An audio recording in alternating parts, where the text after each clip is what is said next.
Hello friends, not a day without craziness. We're going over the latest incidents in sunny Poland, standing up to everyday rudeness on a Polish train, a flight to Malaga, and as you can guess, Ukrainians got hit again and we got our share too. Next, football-related passions, how the brave police beat up Polish football fans and the reaction on social media. We have 3 news stories, so watch the video till the end. Friends, give a like in support of the working class, in support of aerodynamics. Friends, hit the bell, check your notification bell if you know what I mean. Thank you so much for your support. For everyone who doesn't mind, simple actions take just 2 seconds. Well, let's get down to business. We continue to follow the news from Poland, where amid social and political discussions, news is coming from the railways. This time it's from a suburban train near Warsaw. Well, let's just watch this wonderful video.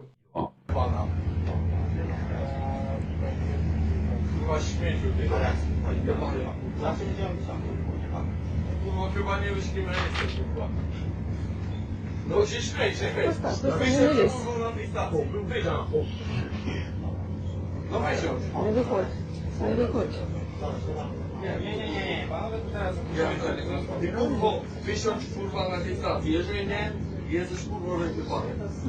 Dawaj wysiądź, ja pierdolę się kurwa, goście kurwa, a nie co widzą mi kurwa frajerze, bardziej. Kurwo, będziesz pedale kurwa mówił? The purpose of his habit. Why are you attacking him? Kurwo frajerze. Nie odsunię chłopaków. Kurwo, panuwo jebana. Kurwo, wypierdalaj.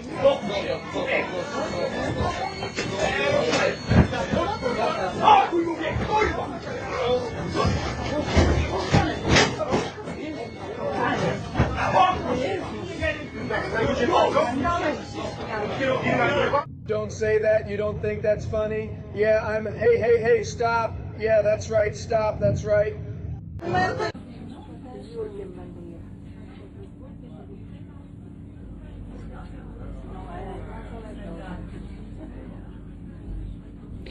Continuation. That's such a wonderful video, friends. For those who didn't understand, let me explain what happened. This story took place in a commuter train car. 2 young men, the elite of the Polish nation, true patriots, about 20 to 22 years old, decided to show aggression toward a 16-year-old kid. The young man himself later explained to law enforcement that he absolutely didn't understand the reasons for such behavior, and I basically agree. Usually, 16-year-old boys with a fragile build rarely mess with big, aggressive guys who are 20 to 22 years old. So, as you can see in the video, the train supervisor tried to stop the conflict. He said, "Get out of the car." And during the argument, the railway employee was pushed. And then citizens got involved. Yes, ordinary Polish passengers stood up to protect the teenagers. I think these are reasonable, normal, good people who were in the car. They not only stopped the illegal actions, but also held the participants until the police arrived. That's it. A squad from the district police department in Alamini arrived. Well, they recorded the violation.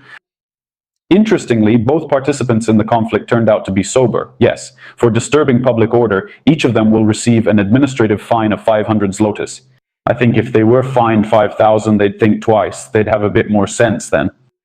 Well, and they would have enriched the treasury, yes. Well, actually not the treasury, but the state budget. The young man's mother took him off the train and refused to file an official complaint. Well, friends, here we have a clear example of how, despite any attempts by certain individuals to stir up social tension, ordinary local people deserve a big thumbs up. These are real Poles. Those are the people I consider Poles, not this kind of pathology. That's it. Ordinary local people, yes, in the overwhelming majority, maintain common sense, human dignity, and a willingness to put a stop to this petty bullying. Passengers responded appropriately to these individuals causing trouble on public transport. Share your thoughts on their reaction in the comments. Well, because I believe these are real Poles, I'll say it again, yes. A huge like and my respect to people like that, because not everyone can, let's say, even make a remark to a troublemaker. Nothing but respect here. Hats off. Next, friends, we have some sad news from Warsaw. Warsaw, a man attacked a 19-year-old Ukrainian student without warning. After hearing, guess what? That this Ukrainian student dared to speak with his friend in Ukrainian? I'll tell you, friends, I was in England. There are a lot of Poles, but none of them speak English with each other. They're in England but speak Polish to each other. Can you imagine? The attacker struck the guy 4 times and fled. The victim has a broken bone, his eye socket was displaced, and his eyeball as well. The young man had to undergo emergency surgery in Kiev. Apparently, he left to get away from trouble, and they inserted an implant. However, he still has poor vision, suffers from double vision and strabismus. The family contacted the police. Investigators seized documents and footage from the cameras. The motive is being determined. Well, come on, what is there to determine, friends? In my opinion, it's already obvious. Well, I hope they'll find this scumbag and punish him, at least slap him with a 500,000 zloty fine, and maybe they'll draw some conclusions. Next up, friends. What else interesting happened? Let's call it interesting. News comes from an international flight, Krakow to Malaga. Well, I don't know who goes to Malaga in July. Man, it's such a scorcher there, in my opinion. So, what happened? There was an incident at the airport on board the plane. A conflict broke out. Ryanair. Eyewitnesses and the video's author report the situation unfolded as follows. On board the airliner, a group of passengers was behaving extremely loudly. A woman nearby made a remark to them, like, "Guys, keep it down." "Oh my God, what are you babbling about?" The woman then addressed the flight attendants, the stewardesses, the stewards. She said, "Look, we have a woman here with a small child. Maybe they could, be a little quieter." But of course, the woman was called all sorts of things like kurva, Ukrainian, get lost. So what happened when they landed? When they landed, this wonderful man. What did you say, that you are a Ukrainian prostitute? Why do you say that? I sleep alone. Why do you say that? Fuck your soup. How is that possible? How can that be allowed? How can that be allowed? Well, of course, my dear, a prayer. As you can see, a worthy example of male behavior. Well, basically, they've switched to direct xenophobic attacks and insults. So, well, we tried to record everything on camera, but as you can see, he started knocking the phone out of my hands. For some reason, he didn't want to become famous on the internet, but I think he managed to anyway. Well, actually, the author of the video, by the way, emphasized that they don't consider this kind of behavior typical for all Polish citizens, but such a case needs to be made public. Yes, at the moment, at the time the video was recorded, there have been no official reports to the local police or comments from law enforcement agencies in Malaga yet. To be honest, I think this will all just go unpunished. Unfortunately, maybe someone will recognize the person, but that's the most that will happen, because I don't think anyone will file a complaint about this kind of everyday arrogance and rudeness, which unfortunately sometimes happens in public places and on public transport. Well, I still think that you need to record it and contact the security services. Policją. The police, yes, if something like that happens. In general, write in the comments if you've ever encountered such rudeness during flights and how you usually handle these situations. While flying to Newcastle, I chatted with my neighbor in line and found out he was Polish. He asked, "So, do you live and work in Abakalici or Newcastle?" I said, "No, I'm just here for a tour, just to walk around and maybe have some English beer." He said, "What do you mean? You're not here for work?" I said, "No." Well, and he stopped talking to me. That's the kind of person he is. So, friends, what else caught my attention? Next, let's take a little break from the Ukrainian topic. Events involving our dear, wonderful Polish fans abroad. The news came from sunny Istanbul, where the first match took place. In short, the Champions League, a qualification match between the local Fenerbahce and Gornik from Zabrze. That's a wonderful region, Silesia. Well, let's break down what happened. Let's start by watching the video. Playing, Polacy pobici przez turecką policję w Stambule. Ujawniamy szokujące nagrania. Poles beaten by Turkish police in Istanbul. We reveal shocking footage. The echoes of last week's events, when 9 Gornik Zabrze fans were detained, have not died down. We reached out to people who witnessed the clashes with the police up close. The first recording shows the stands during the match with Fenerbahce, right after the police began their intervention in the away section. One of the officers repeatedly hits a Gornik fan in the head with his elbow. The second recording is from the detention of Gornik fans. The police pull them out of the stands and lead or drag them across the ground to a separate room in the stadium. You can see the police dragging a bloodied fan, and one of the officers kicks the person lying on the ground. According to the Turks, the fight started when they told the Gornik fans to take their flag down from the fence. A Polish fan confirms this in a conversation with us, but gives a completely different account of the situation. The police wanted to take our flag. They were hitting us on the head with their shields. They pushed one of the fans down the stairs. Some fans were lying on the floor. They looked unconscious. One of the fans had a black eye so bad he couldn't see anything. Another had both eyes blackened. A third with a head injury needed medical attention. The fourth complained that his hands were tied too tightly with zip ties and the policeman singed them with a flame, injuring the Pole. This is not the end of the matter. Which Polish diplomat turned out to be key in this case? What did UEFA do? How did they punish Górnik? We invite you to watch the report by Łukasz Olkowicz in Przegląd Sportowy. So friends, for those who didn't understand what happened, the match itself ended with a 1-0 defeat for the Poles. The goal was scored by Talisca, but the main events that interest us took place in the stands even before the starting whistle. The fans from Zabrze who arrived in Istanbul hung banners and various flags in their section.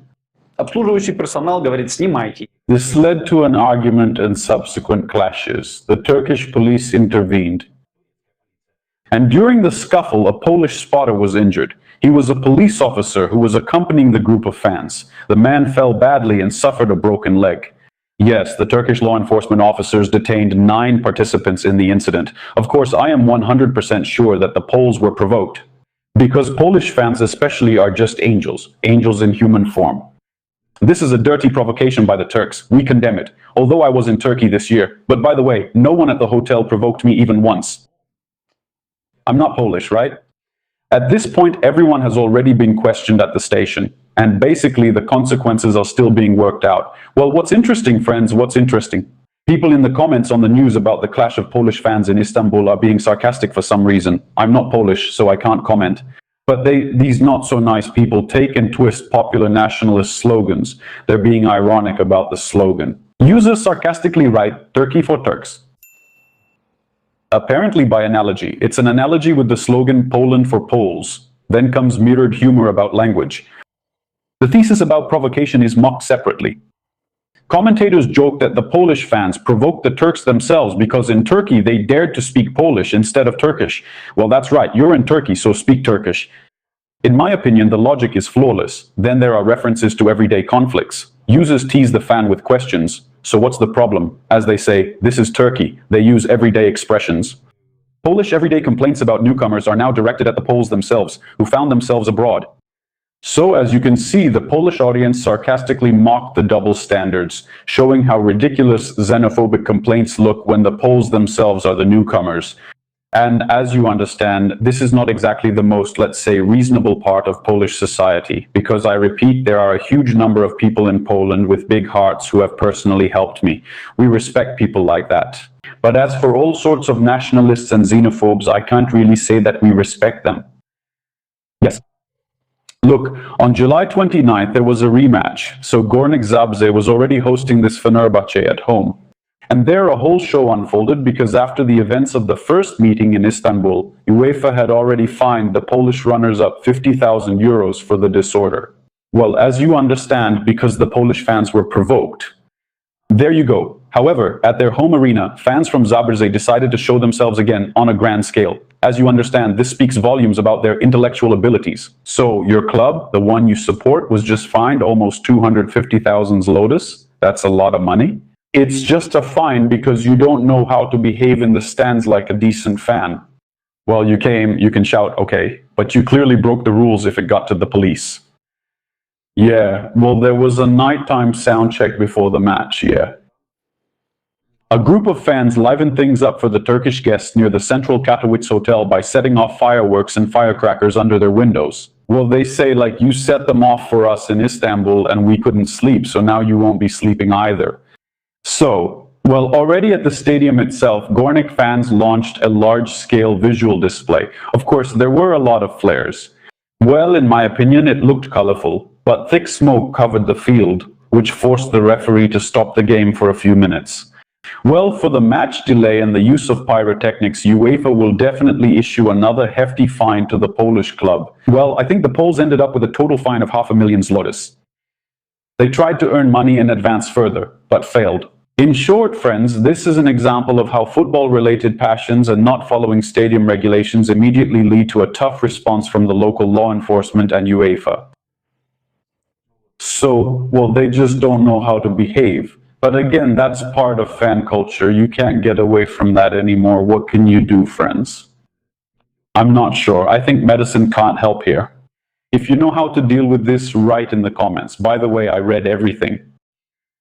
So friends, that's the news.